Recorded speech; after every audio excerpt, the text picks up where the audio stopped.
jadikan pada diri dia, bila dia pergi ke sana tak boleh, nak buat macam ni tak boleh, dia buat apa pun semua tak menjadi dalam hidup dia, terkeluar daripada bibir dia, ya Allah, aku hamba-Mu ya Allah, aku dalam keadaan kesukaran ya Allah. Dia panggil nama Allah. Waktu mana dia panggil nama Allah ni lah Allah nak kepada panggilan yang demikian. Orang yang senang, jarang kita dengar dia memanggil nama Allah, ya Allah senangnya aku ya Allah, jarang dia jadi demikian.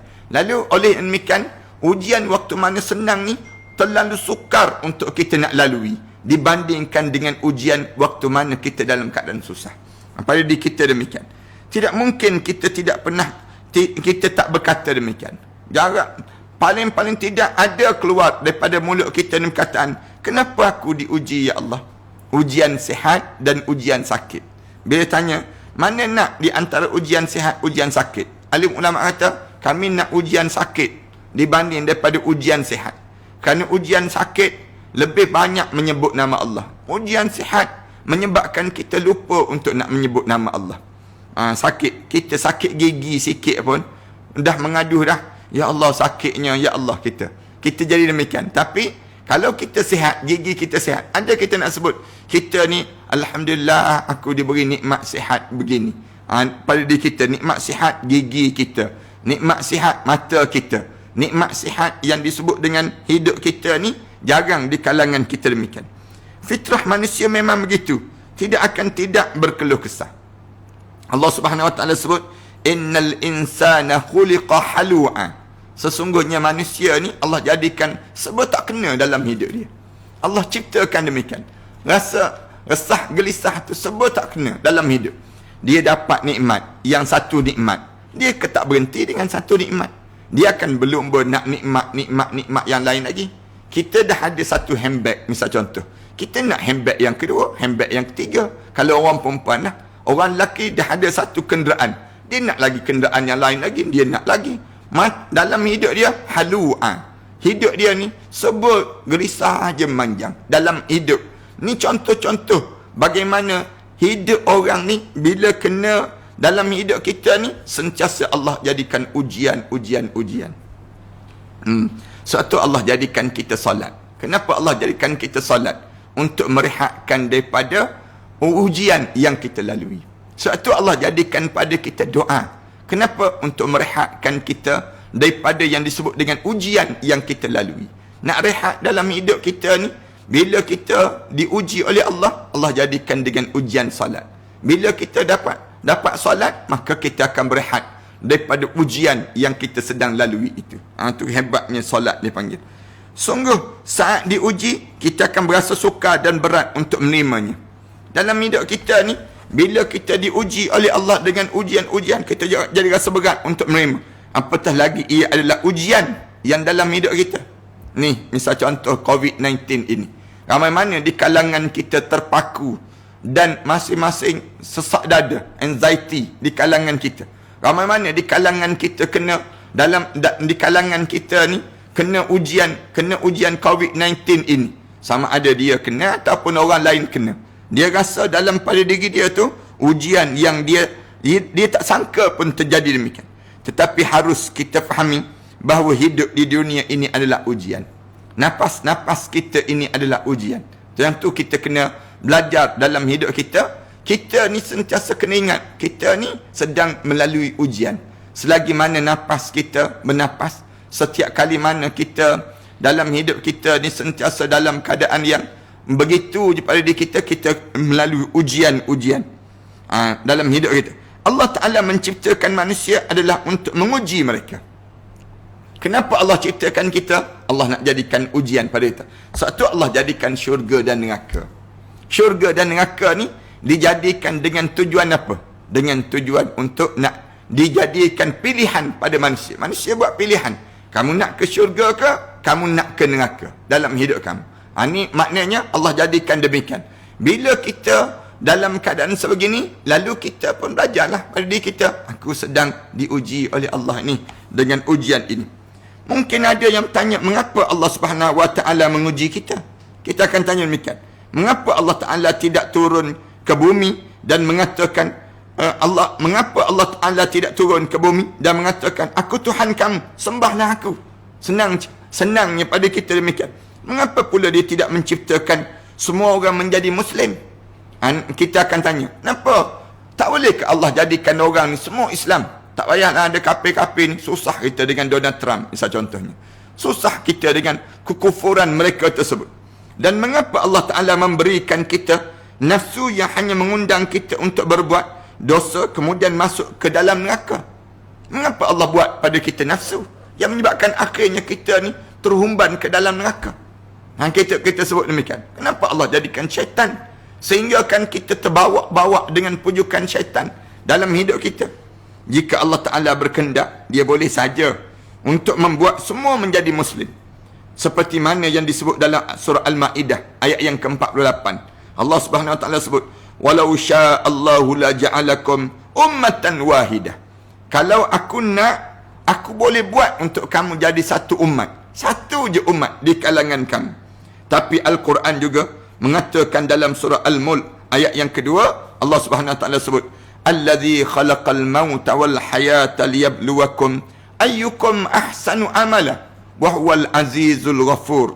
Wa huwal azizul ghafur. Dia yakni Allah yang menjadikan pada kamu kematian dan kehidupan. Allah jadikan. Tujuan apa Allah jadikan? Liyabluwakum. Allah sebut, tujuan aku jadikan kamu hidup, mati dan hidup ni tujuan untuk menguji di kalangan kamu. Maknanya aku akan uji dengan ujian-ujian dalam hidup kamu. Ayyukum ahsanu amala. Bila kamu dalam keadaan sebegini, siapa yang paling terbaik amalan dia? Sepanjang dia hidup di atas dunia, siapa yang paling terbaik? Terbaik maksudnya apa dia? Dia cari siapa pencipta dia. Dia cuba untuk menjadikan diri dia sedekat-dekat diri dia dengan Allah Subhanahu Wa Ta'ala dalam hidup kita. Allah menguji untuk apa? Kita akan tanya, Allah uji kita ni untuk apa? Sebenarnya Allah Maha tahu siapa di antara manusia yang paling baik amalan dia. Allah tahu dah siapa yang paling baik amalan ini. Tapi bila Allah takkan demikian, kita berlumba di kalangan kita. Perlumbaan menjadikan diri kita seorang yang hebat, dia panggil. Siapa yang masuk pertandingan, dia masuk mana-mana perlumbaan, dia menjadikan diri dia di antara orang-orang yang hebat. Dalam hidup kita ni, berlumba untuk apa? Yang ni yang kita kena faham. Berlumba untuk dapatkan syurga. Bukan berlumba untuk besarkan rumah. Bukan berlumba untuk banyakkan jawatan. Bukan berlumba untuk kita mempunyai pengaruh yang ramai. Berlumba untuk apa? Berlumba untuk dapatkan syurga Allah. Dalam hidup kita ni, saya biasa sebutkan, dalam hidup kita sebelum PKP ni, kalau kita tanya, sebenarnya kita turun pagi balik gelap, turun pagi balik gelap, kita kejar apa dalam hidup kita? Kita nak apa dalam diri kita ni sebenarnya? Tuan-tuan berumah tangga ni, tuan-tuan beristeri kadang-kadang berkelahi dengan orang tu, berkelahi dengan orang ni, nak dapatkan seorang perempuan untuk dapatkan menjadi pasangan dalam hidup kita. Kadang-kadang orang perempuan berebut nak dapatkan seorang lelaki dalam hidup dia, menjadi suami dalam hidup dia. Kenapa jadi demikian? Kenapa kita buat dalam keadaan sedemikian rupa? Lalu dengan tujuan untuk dapatkan syurga Allah, dia panggil. Dapatkan syurga Allah ni, lalu kita hanya berebut dalam hidup kita. Berebut bukan berebut untuk dunia, tetapi berebut untuk akhirat. Sayang orang kita kan, dia nampak bahawa dunia ni menjadi kejaran. Turun pagi balik gelap, mengah dalam hidup, penat dalam tuk badan dia. Kadang-kadang tak berjumpa anak-anak dalam hidup, mencari rezeki dalam hidup mereka tersebut. Orang tanya, untuk apa kalau kamu dah rezeki banyak, untuk apa?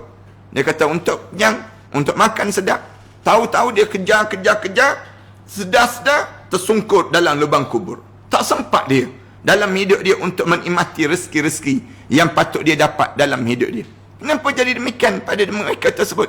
Jawabnya, mereka ni tak tahu tujuan matlamat yang besar yang patut kita dapat dalam kehidupan kita ini. Sebenarnya Allah Maha tahu siapa di antara manusia yang paling baik amalannya dalam menghambakan diri kepada Allah Subhanahu Wa Ta'ala. Allah tahu siapa yang paling baik amalan dia, tapi Allah nak jadikan juga pada kita ni untuk dimasukkan ke dalam syurga. Umpamanya seperti kita berada di alam persekolahan dan universiti.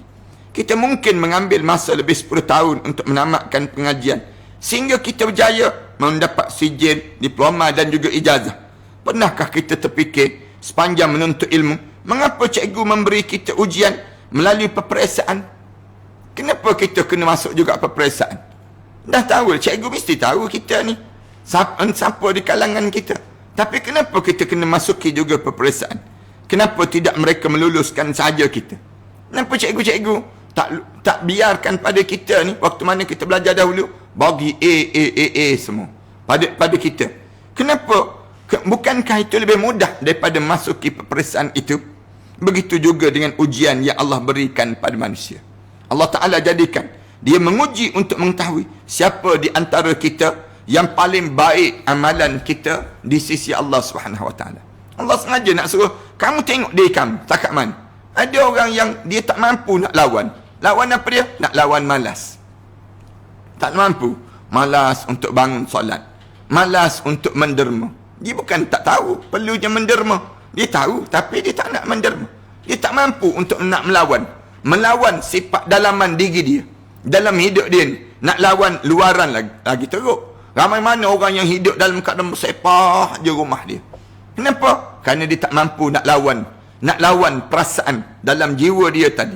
Tapi orang yang kuat, dia akan sentiasa lawan dalam hidup dia ni. Ini lawan tersebut yang menyebabkan semakin terbaik amalan dia dalam hidup kita. Macam bulan Ramadan kan, kita dah hampir separuh daripada Ramadan dah.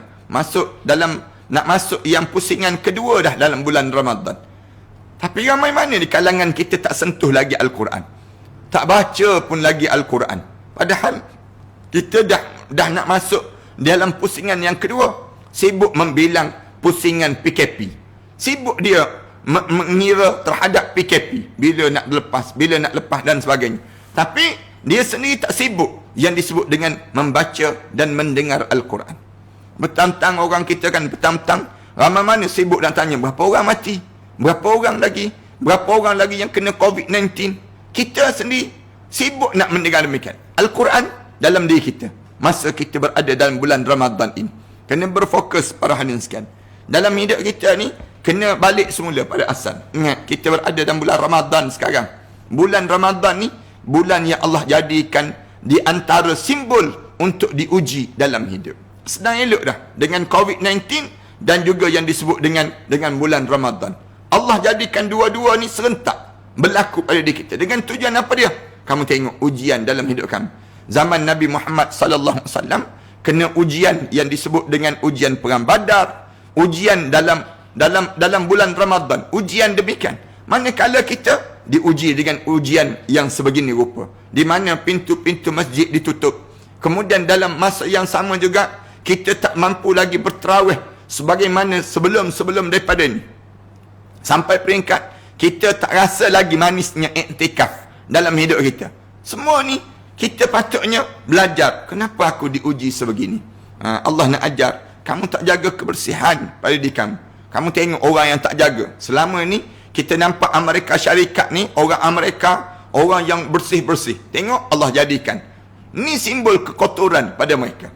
Kotor pada mereka sebut. Sehingga Allah jadikan sampai 1 juta lebih yang dihinggapi dengan virus sebegini. Itu kotor luaran. Kotor dalaman lagi teruk di kalangan mereka. Jiwa-jiwa yang disebut dengan pemimpin mereka tersebut tak ada perasaan belah ihsan kepada yang disebut dengan orang-orang Islam. Dibunuhnya di bumi Syria, dibunuhnya di bumi Baghdad, Iraq dan sebagainya umat Islam sebelum daripada ini. Allah jadikan ni bagi diri kamu rasa wahai Amerika, bagaimana kamu sombong dalam hidup kamu, hari ini aku jadikan dengan ujian ini untuk kamu rasai sedemikian rupa. Allahu Akbar. InsyaAllah kita akan berbicara tentang, nak sebutnya bagaimana umat Islam di bumi Amerika pula insyaAllah. Kita akan cerita tentang keadaan demikian. Ujian yang Allah jadikan dalam hidup kita. Dan setiap di kalangan kita ni Allah jadikan ujian, nak suruh kita ni perhati betul-betul pada diri kita. Takat mana kita di kalangan sesama kita ni menjaga diri kita dalam mentaati perintah Allah Subhanahu Wa Taala. Kemudian di sana ada nikmat dan musibah, itu ujian Allah Taala. Dua-dua ni kita kena ingat. Nikmat dan juga musibah. Susah ataupun senang. Dua-dua tersebut ujian Allah. Ujian yang Allah berikan dalam hidup kita ni pelbagai bentuk. Berbagai cara. Ada yang diuji dengan ujian musibah dan ada juga yang diuji dengan ujian kenikmatan. Allah jadikan demikian. Allah jadikan pada diri kita, bila kita diberi nikmat, jangan ingat itu merupakan satu perkara yang patut kita miliki. Tidak. Tapi dalam hidup kita, kena ingat, bila kita diberi ujian nikmat, Allah sedang menguji kita. Sama ada takut-takut dia itu merupakan istidraj dalam hidup kita. Ataupun dalam hidup kita ni, Allah jadikan dengan tujuan nak suruh kita ni, dengan Allah bagi nikmat, semakin dekat kita dengan Allah SWT. Ada orang yang Allah bagi nikmat, nikmat pada dia cantik, misal contoh. Orang tengok dia ni, semua orang kata dia cantik. Ni ujian dalam hidup dia. Ataupun Allah bagi suara yang indah dalam seorang, ujian pada diri dia. Dia gunakan untuk apa? Dengan suara yang indah pada diri dia tersebut. Ada orang yang diberi harta, Allah bagi harta dalam hidup dia, ujian pada diri dia. Cantik, kemudian badan tegak, ataupun harta, ataupun kulit lembut dan sebagainya. Semua ni merupakan ujian-ujian yang berlaku dalam kehidupan seorang. Orang yang berada ataupun kekayaan dan hartanya adalah satu bentuk ujian kepadanya. Saya nak pesan kepada orang-orang kaya, kalian jangan ingat kalian banyak harta, kalian boleh berjoget sebegitu rupa. Tetapi bila kalian banyak harta benda, kalian kena ingat kalian sedang diuji oleh Allah. Ada orang yang dia kata, saya Ustaz, Alhamdulillah saya tak berhutang dengan siapa-siapa. Itu pun ujian. Ada orang jawab pada saya, ada yang sebut pada saya, Ustaz, saya ni berhutang sana, berhutang sini. Itu pun ujian. Yang tak berhutang itu pun ujian, yang berhutang itu pun ujian. Orang yang tak berhutang senang untuk jadi sombong. Senang dalam hidup dia menjadi dalam keadaan berlagak pada diri dia. Manakala orang yang orang yang berhutang dalam hidup dia, dia pun sedang diuji oleh Allah. Ujian hutang ini, ramai orang yang kelabu mata sehingga dia tak bayar hutang-hutang orang. Dia lari. Dia kutip duit orang, kemudian dia lari. Dan dia tak nak mengaku yang dia telah mengambil hak orang dan sebagainya. Sampai tahap demikian. Apakah dia seorang yang bersyukur ataupun tidak? Allah bagi pada kekayaan yang ada pada seorang tersebut, sama. Allah nak tengok dia bersyukur ataupun tidak. Seorang yang lain pula diberikan kemiskinan. Ada yang lain Allah jadikan ujian kemiskinan, dan dia tidak mempunyai harta yang banyak. Miskin itu adalah ujian untuknya, melihat sama ada dia mampu untuk bersabar ataupun tidak dengan ujian tadi. Allah jadikan kemiskinan. Ada orang yang boleh bertahan dia tak pergi cari alung, tak berhutang, tak curi duit orang, tak ambil barang-barang orang. Ni ujian yang dilalui dalam kehidupan mereka sebut. Oleh sebab itulah kehidupan kita di atas muka bumi ini tidak akan terlepas dan tidak akan pernah sunyi dengan ujian-ujian. Lebih-lebih lagi bagi orang yang beriman kepada Allah Subhanahu Wa Taala. Orang yang beriman lagi diuji oleh Allah. Lagi kuat kita keyakinan kita dengan agama, lagi naik ujian-ujian dalam kehidupan kita. Lagi kuat dia beriman pada Allah, lagi kuatlah ujian yang mendatangi kepada dirinya. Siapa-siapa yang dia tanya, Ustaz, kenapa saya kena sakit penyakit sebegini, Ustaz? Kita jawab, kerana Allah sedang menyayangi kamu. Allah sedang menyayangi kamu. Dan semakin beratnya ujian kamu, semakin banyak pahala yang kamu dapat. Semakin banyak pahala kamu dapat, semakin dekat kamu dengan Allah Subhanahu Wa Taala. Bila kamu diuji dengan ujian sedemikian rupa, lagi kuat kita dekat dengan Allah, lagi kuat ujian ini.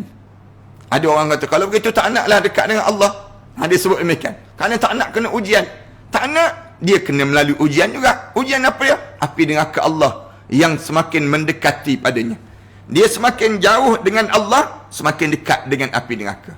Semakin dekat dengan Allah, semakin dekat dengan syurga. Itu cara dalam hidup kita. Berusaha pada diri kita demikian. Lagi kuatlah ujian-ujian ini datang dalam hidup. Inilah yang selalu terjadi dalam hidup kita. Ada orang dia tanya kan, Ustaz, saya ni tak pernah buat jahat pun pada orang. Kenapa saya kena sihir, Ustaz? Kenapa saya terkena juga keadaan ini? Kita jawab, kerana kita baiklah yang menyebabkan orang tak suka dengan kita. Siapa yang tak suka dengan kita? Orang yang jahat. Orang jahat dia tak suka dengan orang baik. Mana ada orang yang jahat dia suka dengan orang baik? Dia tengok orang baik dia menyampah. Bagi diri dia, nampalah dia ni nampak warak sangat, nampalah dia ni nampak dekat sangat, nampalah dia ni nampak jaga sangat perintah Allah. Jadi demikian pula. Lalu kita kata, kalau begitu kita tak sukalah jadi baik, nak jadi jahat pula. Orang baik pula tak suka dengan kita. Orang baik mana suka dengan orang jahat? Hidup ni bersilang, hidup kita ni bersilang. Demikianlah dalam hidup kita. Kalau orang tanya kita, kenapa aku diuji sebegini rupa? Jawabnya kerana apa dia? Kerana Allah nak menjadikan diri kita bahagia, dekat dengannya. Itu cara demikian pada diri kita. Oleh sebab itulah kehidupan kita di atas muka bumi ini tidak akan terlepas dan tidak akan pernah sunyi dengan ujian. Lebih-lebih lagi bagi orang yang beriman pada Allah. Di dalam Al-Quran Karim Allah berfirman, ahasiban nasu an yutraku an yaqulu amanna wa hum la yuftanun. Adakah manusia menyangka bahawa kami akan tinggalkan mereka begitu saja? Hanya mulut-mulut mereka sebut kami telah beriman, wa hum la yuftanun, sedangkan mereka belum lagi diuji oleh Allah dengan ujian-ujian. Ujian pada diri kita ni para hadirin sekalian. Ramaikan orang yang diuji dengan ujian. Kenapa saya tak berjumpa jodoh-jodoh saya, Ustaz? Kenapa dalam hidup saya ni terlekat dengan sebegini banyak penyakit-penyakit, Ustaz? Kenapa dalam hidup saya ni begini jadinya, Ustaz? Kenapa? Cuba kita tengok. Kita sedang melalui ujian di kalangan kita. Ujian-ujian ni, kita kuat ke tak kuat mulut kita? Sebenarnya, saya nak sebutnya, dalam hidup kita, Allah nak dengar kita merayu dan meminta kepadanya. Bila kita kena ujian lagi berat, ujian kita, mulut kita memanggil nama Allah. Ya Allah, Ya Allah, nama kita. Kita akan panggil terus nama Allah. Yang menyebabkan kita ni, waktu itulah Allah nak dengar suara yang tulus, yang mulus, yang minta kepada Allah dengan penuh kejernihan. Di saat itu air mata dia mengalir lesu. Di saat mana dia meminta dan meminta kepada Allah Subhanahu wa taala. Firman Allah Taala lagi, walaqad fatanna alladhina min qablihim falaya'lamanna Allahu alladhina sadaqu wa la ya'lamanna al-kadhibin. Sesungguhnya kami telah uji di kalangan umat-umat sebelum daripada kamu tersebut. Maka Allah tahulah, falaya'lamanna Allahu alladhina sadaqu. Maka Allah tahu di kalangan kamu siapa yang benar-benar beriman pada Allah, wa la ya'lamanna al-kadhibin, dan Allah tahu siapa yang dusta kepada Allah Subhanahu wa taala. Mungkin ada yang terfikir, kalau begitu jangan kita kuat beriman pada Allah lah. Ada orang yang sebut, kalau begitu dalam hidup kita ni, kita tak payah kuatlah beriman pada Allah. Nak suruh kena ujian pula supaya kita terlepas daripada diuji oleh Allah. Jangan fikir begitu. Saya tulis pada muka surat 55. Tuan-tuan tengok dalam kitab Falyafrahu ini. Tuan-tuan tengok dalam baca. Jangan kita fikir demikian. Jika kita tidak beriman pada Allah, bermaksud kita telah kufur kepada dia. Kalau kita tak beriman, maknanya kita kufur pada Allah. Dia akan jadi demikian. Dan orang yang kufur pada Allah, lagi dahsyat azab yang perlu ditanggung dalam hidup dia. Ada orang kata, saya tak naklah beriman pada Allah kalau begitu, kerana kekuatan iman saya ni menjadikan ujian dalam hidup saya. Ada orang yang sebut demikian. Kita kata, lagi kamu kufur, lagi berat tanggungan yang kamu kena tanggung. Maknanya dalam hidup kita, sepatutnya kita tanggung untuk melepaskan kita ke dalam syurga Allah Subhanahu wa taala. Dalam hidup kita ni, kita kena ingat satu je pada diri kita. La yukallifullahu nafsan illa wus'aha. Allah tak tanggung satu bebanan pada kita kecuali yang kita mampu untuk kita pikul. Ni ingat ayat ni. Setiap ujian yang kita kena dalam hidup kita. Ujian apa dia? Tak jumpa jodoh. Ujian apa dia? Rezeki, tak dapat anak. Ujian dalam hidup kita ni, tak sekaya orang tu, sekaya orang ni. Ujian dalam hidup kita ni, semua Allah bagi pada kita tu, Allah tahu kamu mampu untuk memikul. La yukallifullahu nafsan illa wus'aha. Dalam doa kita kan kita sebut pada Allah, Rabbana la tu'akhizna in nasina aw akhtana, Rabbana wa la tahmil alaina isran kama hamaltahu ala alladhina min qablina, Rabbana la tu'akhni. Semua ni ayat yang kita sebut, wahai Tuhan kami, la tahmil alaina isran kama hamaltahu ala alladhina min qablina. Ya Allah, jangan kamu tanggungkan pada kami yang kami tak mampu nak pikul, ya Allah. Wala tahmil alaina. Banyak kan pada kita solat je, wirid-wirid kita ni kita sebut pada Allah, janganlah kamu ambil daripada apa yang aku lupa, ya Allah. Aku tak reti ya Allah. Janganlah kamu tulis dosa-dosa untuk dia aku saat sebegitu ya Allah. Jangan. Hidup aku ni ya Allah, biarlah aku ni hidup dalam keadaan yang aku ni sentiasa mensyukuri dengan apa yang kamu kurniakan pada aku ya Allah. Hidup kita ni kan nak lawan saya sendiri saya sebut, kalau saya kena ujian, apa yang saya akan buat? Antaranya saya akan tambahkan rasa syukur. Saya sebut lagi alhamdulillah, alhamdulillah, alhamdulillah. Rasulullah pun ajar pada kita kan. Rasulullah sebut anjaban li amril mu'min in amrahu lahu khair. Menjadi takjub dengan orang mukmin ni. Semua benda yang berlaku dalam hidup dia ni baik je. In asabathu darra sabara fakana khairal. Kalau dia diuji dengan ujian-ujian yang menakutkan dan membebankan pada dia, dia sabar, itu yang terbaik padanya. Wa in asabatul khaira syakara fakana khairal lah. Kalau dia diberi dengan ujian-ujian yang baik, dia syukur, itu yang terbaik dalam hidup dia. Walaysa zalika illa al-mu'min. Tak akan terjadi demikian kecuali dia mesti jadi orang mukmin. Ini cara kita lawan dengan setiap ujian kita dengan syukur yang manjang.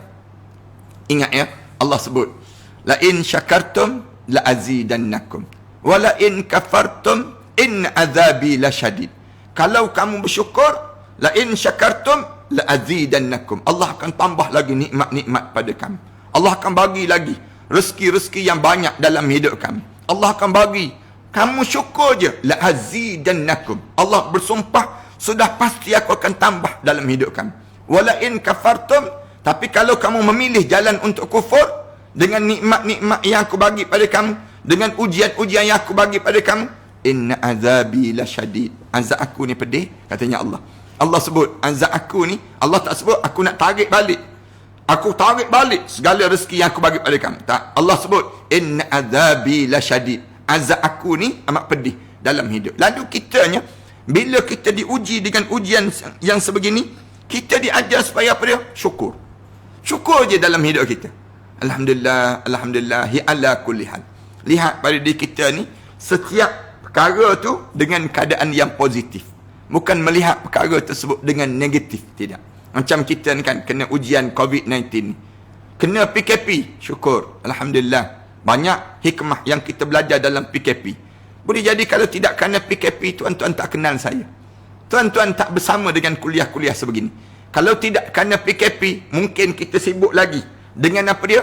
Sibuk lagi dengan makanan-makanan itu di bazar Ramadan. Allah jadikan PKP.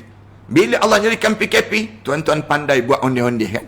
Tuan-tuan pandai di kalangan kita masuk ke dapur kan? Ramai mana suami-suami sekarang berada di dapur. Kenapa dia berada di dapur? Tolong isteri saat nak berbuka puasa. Kerana PKP kan? Kalau tidak kerana PKP, mana mungkin suami kita berada di dapur di saat yang sebegini. Ni pukul 12 tengah hari pun sibuk dah tanya nak berbuka dengan apa pada hari ni. Anak-anak kita pun jadi dekat dengan diri kita kan.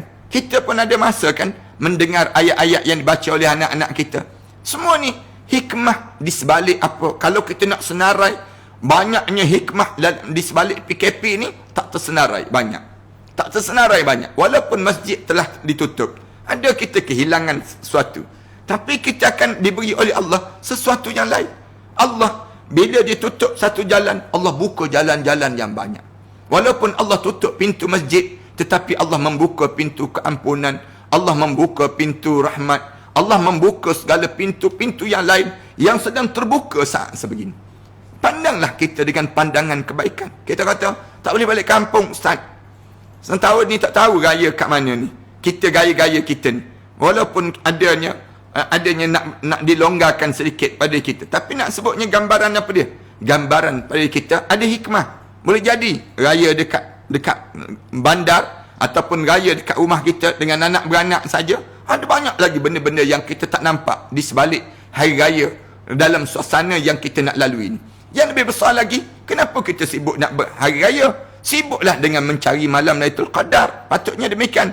Lalu ramai di kalangan kita, mula siang hari dia dalam keadaan puasa, malam hari memburu malam Lailatul Qadar. 10 terakhir Ramadan, kita harap kita diberi peluang untuk mendapatkan malam-malam Lailatul Qadar ini dengan tempoh kita berada dalam suasana yang sebegini. Ini ujian. Dia menjadi sejarah dalam hidup setiap di kalangan umat manusia pada tahun 2020 ini. untuk dikenang dalam hidup dia, bagaimana kita melalui saat diserang oleh virus yang disebut dengan COVID-19 itu. Virus yang sehalus itu, yang sekecil, yang tak nampak dengan pandangan mata, menjadi ketakutan dan kejaran. Lalu kita dapat yang di sebalik virus ini. Apa dia? Kita dapat yang disebut dengan ketenangan, kekeluargaan, kehidupan yang lapang. Alam ini pun nampak ceria dengan suasana. Di mana kapal terbang tak terbang, kemudian bingit bising pun hilang. Kemudian dalam masa yang sama, kilang-kilang senyap. Semua benda perkara demikian menyebabkan alam ini menjadi tenang setenang-tenangnya. Benar, mungkin kita dilepaskan daripada ujian dan musibah di atas muka bumi ini, seperti orang kafir. Kadang-kadang ada orang kafir kata, kami dapat nikmat, kami tak kena ujian teruk dan sebagainya. Yang hidup senang lenang, tetapi balasannya adalah azab yang amat pedih di akhirat kelak. Tapi kena ingat, sekarang boleh lepas, dalam kubur tak lepas dah. Start daripada masuk kubur je, sengsara terus. Itulah ganjaran mereka. Mahukah kita jadi seperti itu? Pasti tidak kan? Kita bukan nak suruh kita sengsara depan, tapi kita nak senang kat depan. Bila kita susah sekarang, susah kita berhadapan dengan ujian ini, bebanan ini, maka kita akan senang di hadapan nanti. Yakinlah dengan janji Allah. Jangan kita bersedih dengan keadaan yang kita lalui dengan ujian-ujian ini. Jangan kita rasa, kenapa saya, kenapa begini, kenapa hidup begini. Berantakan rumah tangga sampai bercerai-berai di antara satu sama lain. Ada yang tanya, kenapa suami saya yang meninggal dunia Ustaz? Kenapa tidak suami orang lain? Kenapa saya yang kena pikul anak-anak ini? Kenapa saya kena tanggung ini? Yang bertengok betul-betul pada diri kita. Banyaknya nikmat yang Allah bagi pada diri kita. Ada orang yang dia sebut, Ustaz, saya kehilangan suami. Bagi tahu, Ustaz, saya rasa sedih sangat. Suami saya ni, saya begini. Syukur Alhamdulillah. Syukur Alhamdulillah. Kita dah bersuami kan. Orang lain puas mandi bunga tak jumpa-jumpa suami. Nak sebutnya, kita ni paling tidak kita pernah diberi nikmat oleh Allah. Berkeluarga kan. Allah bagi pada diri kita. Tapi Allah panggil suami kita untuk dipanggil menghadap terlebih dahulu. Sekejap lagi kita pula akan dipanggil untuk menghadap di hadapan Rabbul Jalil. Dalam hidup kita ni, kita lalu je perjalanan hidup kita ni. Ada orang sebut pada saya. Dia tanya pada saya, Ustaz, macam mana nak buat Ustaz? Saya ni sakit yang banyak begini-begini. Saya kata, syukur pada Allah. Syukur pada Allah. Kenapa? Cuba tengok berapa lama dah kita sihat. Hari ni kita sakit berapa lama? Sakit berapa lama? Sihat berapa lama? Dalam hidup kita. Cuba kemudian kita imbangkan balik. Yang sihat tu berapa lama dalam hidup kita? Yang sakit berapa lama dalam hidup kita? Jauh banyaknya sihat dibandingkan dengan sakit. Ada orang yang datang mengadu, Ustaz, saya tak ada duit, saya begini, saya sebut dan demikian pada saya.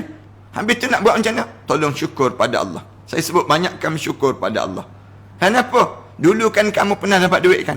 Kamu pernah ada harta kan? Waktu mana kita banyak harta dahulu, banyak tak kita bersedekah? Banyak tak kita ni buat benda yang disuruh oleh Allah? Sukar kan dalam hidup kita? Payah kan? Bagaimana saat sekarang ini? Allah sengaja jadikan demikian pada diri kita. Ada orang yang Allah bagikan senang dalam hidup dia. Tiba-tiba blebum jatuh ke bawah. Jatuh ke bawah tu, bila jatuh ke bawah, baru dia datang untuk nak mengadu pada Allah. Dan Allah dah pesan dah melalui Nabi Muhammad sallallahu alaihi wasallam. Rasulullah dah pesan dah pada kita ni. Ta'arraf ila Allah fir raha, ya'rifka fi syiddah. Kamu kenal Allah waktu mana kamu dalam keadaan senang. Allah akan kenal kamu di waktu mana kamu susah. Waktu mana kamu senang, kamu tak kenal Allah. Tapi waktu mana kamu susah, baru kamu nak cari Allah. Orang kita kan, bila dia cantik-cantik, dia buka tubuh badan dia. Dia buka aurat dia. Dia tak kenal Allah ke dalam hidup dia? Allah buat cantik ni untuk ditonton ke? Dalam hidup kita, dia pertonton ada orang mah? Tak. Tapi, bila dia cantik-cantik, tak jumpa jodoh dalam hidup dia. Tak jumpa. Dia cantik, tapi tak ditemui jodoh-jodoh dalam hidup. Tak jumpa dengan orang tu, tak jumpa dengan orang ni. Punca apa? Kamu tak kenal Allah. Kamu tak kenal Allah. Kalau kamu kenal Allah, Allah akan kenal kamu. Tengok orang yang kadang-kadang hidung pun sengit. Jumpa jodoh, ada anak 7 lagi. Nak sebutnya gambaran dalam hidup demikian. Mengenali Allah waktu mana kita senang. Terlalu penting dalam hidup. Mengenali Allah ni maksudnya apa dia? mensyukuri nikmat-nikmat Allah. Di saat mana kita kena ujian dalam hidup kita, kita kenal orang-orang yang bila kita kena ujian, Allah kenal diri kita. Allah dengar setiap perintihan kita. Allah dengar setiap permintaan kita. Di saat tersebut kita mendapat kebahagiaan dalam kehidupan kita. Kemudian ni ujian. Suatu dalam hadis Rasulullah sallallahu alaihi wasallam sebut, "Idza ahabballahu qauman ibtalahum." Rasulullah sallallahu alaihi wasallam sebut dalam riwayat At-Tabrani, jika Allah mencintai satu kaum itu, Allah akan menguji kaum tersebut. Tanda Allah sayang pada kita ni. Allah jadikan pada diri kita yang disebut dengan ujian COVID-19 ini. Allah sayang pada kita kan. Yang menyebabkan semua orang menangis-nangis. Semua di kalangan kita, Tok Bilal tak pernah azan sambil menangis. Zaman waktu mana kena COVID-19 ni, Tok Bilal azan sambil menangis. Nak sebut. Tok Imam payahnya untuk dia yang nak mengalir mata. Waktu mana dia menjadi imam. Solat dahulu. Sekarang Tok Imam semayang tarawih pun menangis teresak-esak. Kenapa jadi demikian? Kenapa? Allah sengaja. Allah sedang menyayangi kita. Allah sedang mencintai kita. Dan Allah sedang mengasihi kita. Allah menjadikan ujian ini dalam kehidupan di kalangan kita. Apa bukti Allah cinta pada kita bila diuji? Fahamilah bahawa dalam setiap ujian daripada Allah itu sentiasa terselit beberapa tanda cintanya. Allah jadikan demikian. Allah bila dia jadikan ujian, dia nak tengok setakat mana kita boleh bertahan. Setakat mana kita boleh dalam hidup kita ni, kita boleh syukur dekat dengan Allah Subhanahu Wa Taala. Pertama, kalau kita boleh tengok dalam kitab ini pada muka surat 56, Allah Ta'ala uji kita kerana dia mahu menghapuskan dosa kita. Itu tanda kasih dan sayangnya Allah. Allah, dia uji kita ni kerana dengan tujuan nak buang dosa-dosa terhadap yang kita lakukan sebelum daripada ini. Tentu ada kan orang kita buat dosa. Kadang-kadang kita tak sedar je kita buat dosa dalam hidup kita. Kita ni dalam keadaan yang kita diuji, kita ni buat kesilapan tu banyak dalam hidup kita. Tapi kita biarkan. Allah, bila dia sayang pada kita, Allah tak nak kita dimati dalam keadaan menjadi seorang pendosa. Lalu bagaimana Allah jadikan? Allah jadikan ujian dalam kehidupan kita. Firman Allah Ta'ala, "Wama asabakum min musibatin fabima kasabat aydikum wa ya'fu an katsir." Allah sebut, apa sahaja musibah yang terkena pada kamu tersebut, fabima kasabat aydikum, disebabkan dosa-dosa tangan-tangan kamu sebelum daripada ini. Kesilapan kamu dalam hidup kamu sebelum daripada ini. Mulut kamu, mulut pendosa. Telinga kamu, telinga pendosa. Tangan kamu, tangan pendosa. Kaki kamu, kaki pendosa. Di saat mana kamu dalam keadaan kamu melakukan dosa itu, kamu tak sedar dosa-dosa tadi. Lalu dosa itu terkumpul. Dibawa ke hadapan ini. Sebelum kamu dipanggil menghadap, aku hapuskan dosa-dosa kamu ini. Dengan aku kafarahkan dosa kamu. Aku jadikan ujian yang beban pada diri kamu. Kamu tanggung ini untuk supaya kamu menghadap depan aku betul-betul bersih dan dalam keadaan sesuci-suci di saat demikian. Tuan-tuan perhatikan, dalam hidup kita kan, kadang-kadang Allah bagi ujian pada kita, ibu-ibu yang tua yang tinggal dengan kita. Ataupun ayah yang berusia yang tinggal dengan diri kita. Ini cara Allah jadikan demikian dalam hidup kita. Ataupun ayah mertua, ibu mertua yang tinggal dengan kita. Kadang-kadang Allah jadikan ujian, adik-beradik pula buat tak peduli kepada ayah kita, ibu kita. Padahal ayah dia juga, padahal ibu dia juga. Tapi mereka buat tak peduli je. Sebenarnya apa tu sebenarnya? Allah jadikan. Yang pertama, Allah nak membahagiakan hidup kita.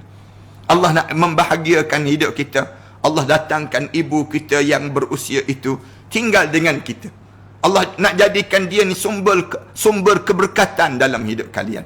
Kadang-kadang Allah jadikan ibu kita ni dengan tujuan untuk diri kita dan untuk ibu kita. Ibu kita ni saat mana menjelang usia tua, dia tak nak lagi memakai pakai emas. Dia tak nak lagi apa dah dalam hidup dia. Yang dia nak ialah kasih sayang daripada anak-anaknya untuk ibu yang berusia sedemikian rupa.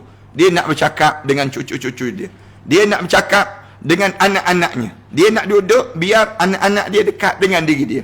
Dia nak suasana di hujung dalam hidup dia. Dia bukan nak kenderaan mewah lagi dah. Dia bukan nak pada handbag yang bergaya lagi dah. Dia nak apa dia? Dia nak saat ini doa-doa daripada anak-anak yang soleh. Sewaktu ni Allah jadikan ibu tersebut bima kasabat aidikum.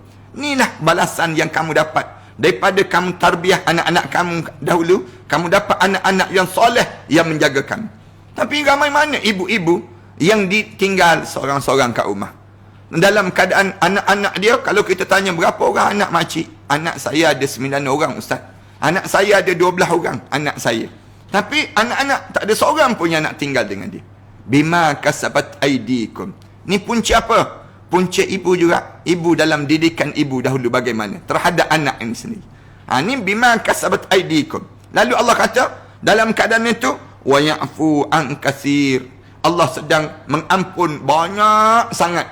Tiap-tiap hari yang dilalui oleh ibu-ibu dan ayah-ayah yang berseorangan di perkampungan sana, dalam keadaan yang menunggu anak-anak pulang ini, tiba-tiba tak pulang-pulang juga, dalam hidup mereka sebut wa ya'fu an katsir. Allah sedang memaafkan banyak sangat kesilapan-kesilapan kita dalam mendidik anak-anak kita dahulu. Anak-anak di waktu ini, kalian berhadapan dengan ujian. Siapa yang ada mak, siapa yang ada ibu, siapa yang ada ayah, dalam keadaan berusia, kalian sedang berhadapan dengan ujian. Lebih-lebih lagi bagi orang lelaki. Orang lelaki kena jaga betul saat ini. Kerana saat ini, kalian akan menjadi keliru. Di antara kalian nak jaga ibu, nak jaga isteri. Nak jaga ibu ataupun nak jaga keluarga kalian. Kadang-kadang orang kita, dia sanggup menyakitkan hati ibu dia, semata-mata nak jaga hati isteri dia. Yang ni saat mana kalian kena ujian yang sedemikian rupa, kalian tak akan berjumpa syurga Allah dalam hidup kalian di saat begitu. Dan perhatikan pada diri kita. Jangan kita sampai peringkat kita sibuk nak jaga isteri kita, nak jaga yang disebut dengan anak-anak kita, lalu kita singgung hati ibu dan ayah kita yang berusia itu. Jangan pernah sama sekali kita menafikan. Ini satu cara. Segala dosa yang dilakukan ini sendiri. Orang ramai mungkin tidak nampak segala keaiban kita, tapi Allah Maha mengetahui betapa banyak dosa kita yang tersembunyi. Orang tak nampak kita buat dosa. Tak ada orang nampak kita sempurna kan dalam hidup kita. Tapi sebenarnya kita banyak dosa yang tersembunyi. Contohnya dosa daripada penyakit hati dalam diri kita ini sendiri. Sebenarnya hati kita banyak bermaksiat. Bahasa yang mudahnya, hati kita ni sentiasa sering kali bermaksiat. Kerana dia tak nampak, orang tak nampak pun. Khayal je seorang-seorang. Hati kita bermaksiat kan. Ternoda dengan pelbagai penyakit seperti hasad, riak, ujub, sombong dan sebagainya. Permasalahan jiwa yang sedang dialami di setiap di kalangan kita. Ramai orang kita ni kena penyakit macam tu. Penyakit rasa prasangka pada orang. Penyakit yang ujub pada diri dia. Dia rasa dia hebat. Penyakit riak yang menimpa dalam hidup, yang menyebabkan dalam hidup seorang tersebut diuji dengan ujian-ujian sebegini rupa. Para hadirin sekalian, panjang lagi cerita ni dalam bab ini. Mudah-mudahan kita Allah kurniakan pada kita, saat mana kita diuji, saat itulah kita semakin menghampiri Allah dan mentaati perintah Allah, dan kita jauh daripada kemarahan dan kemurkaan Allah. Terima kasih di atas kesempatan kita pada tengah hari yang baik ini, dan mudah-mudahan Allah jadikan kita semakin dekat pada Allah Subhanahu Wa Taala. Tuan-tuan, sebelum berakhirnya ini, saya ingin umumkan ada 3 orang pelajar yang perlu ditaja lagi tuan-tuan, daripada Ma'had Tahfiz An-Nabawi Jerantut, yang belum lagi dapat tajaan. Yang pertama adik Ahmad Haziq Fitri bin Johar, umur 15 tahun baru. Adik ni berasal daripada Pahang, orang kampung saya, yang memerlukan tajaan. Pelajar ni telah menghafal sebanyak 8 juzuk pada hafalan dia, dan dia di antara orang-orang susah di kampung yang memerlukan pada tajaan. Tuan-tuan hubungilah talian bendahari 014 538 8563. Ini di antara talian boleh hubungi nombor talian tersebut. Yang kedua, adik Muhammad Saifullah bin Jamil. Ini daripada Ma'had Tahfiz. Ma'had Tahfiz di Jantuk Pahang. Itu dalam keadaan umur dia pada 17 tahun. Dan sekarang ni menghafal Quran di juzuk yang ke-18. Juzuk yang ke-18 dah menghafal.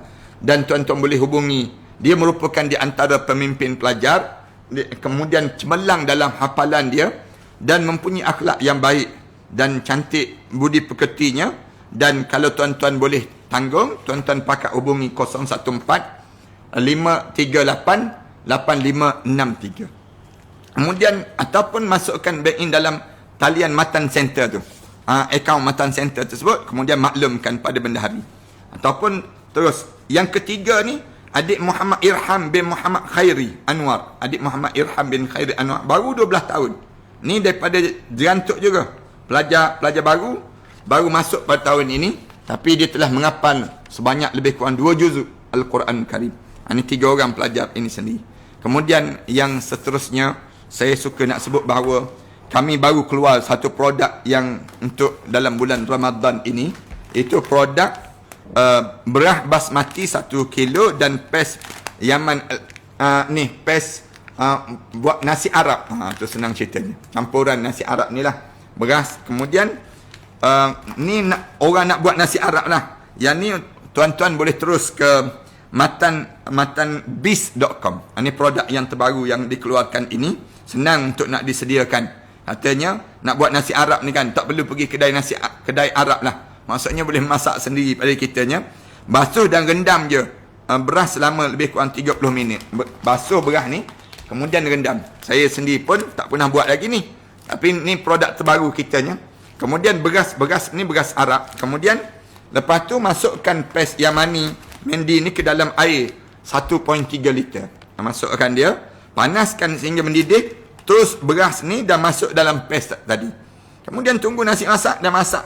Masukkan pewarna, tutup periuk selama 15 minit dan lebih kurang tutup periuk selama 15 minit tersebut. Lepas pada itu tunggu berbuka puasa. Buka puasa dengan nasi Arab, senang ceritanya. Tuan-tuan boleh terus ke laman web sekarang ni di www.matanbis.com. Ejaan Matan, MATAN, Matanbis ni tuan-tuan boleh tengok kat bawah tu ada tu. Bis sambung kemudian .com. Di sana ada produk yang terbaru yang kita keluarkan ini sendiri. Kemudian insya-Allah lepas pada ini ada iklan daripada tasbih,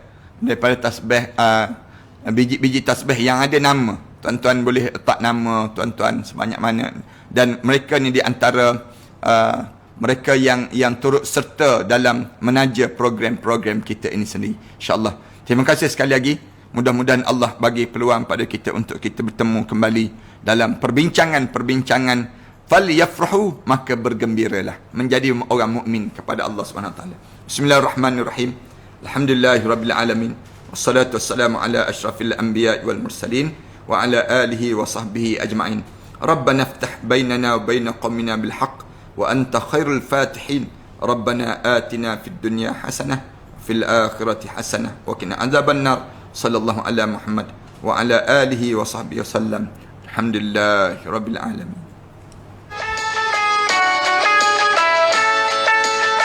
Ramadan tiba, Ramadan tiba, Ramadan tiba. Marhaban ya Ramadan, marhaban ya Ramadan, marhaban ya Ramadan, marhaban ya Ramadan.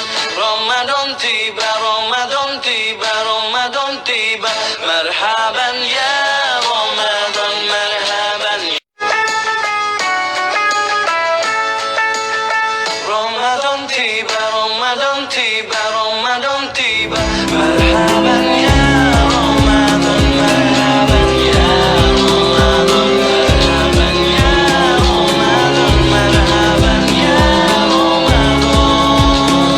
Ramadan tiba, Ramadan tiba, Ramadan tiba. Marhaban ya Ramadan, marhaban ya Ramadan tiba, Ramadan tiba, Ramadan tiba. Marhaban ya Ramadan, marhaban ya Ramadan, marhaban ya Ramadan, marhaban ya Ramadan. Ramadan tiba, Ramadan tiba, Ramadan tiba. Marhaban ya Ramadan, marhaban ya Ramadan tiba, Ramadan tiba, Ramadan tiba. Marhaban ya Ramadan,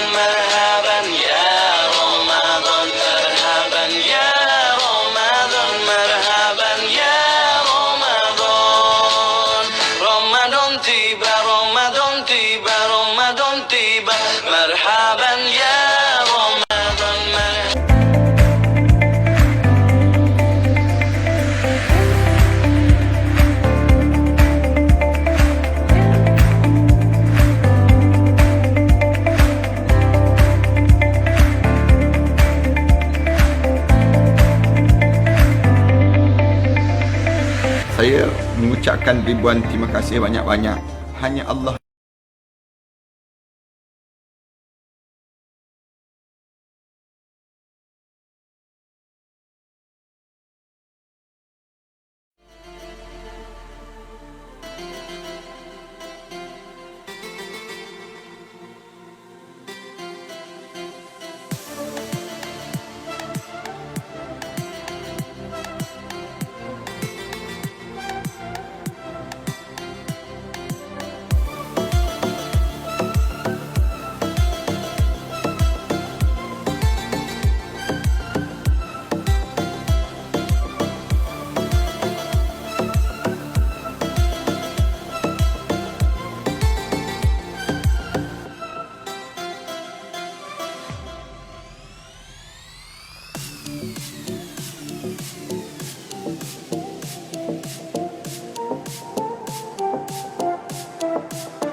membalas jasa-jasa yang telah disumbangkan ini.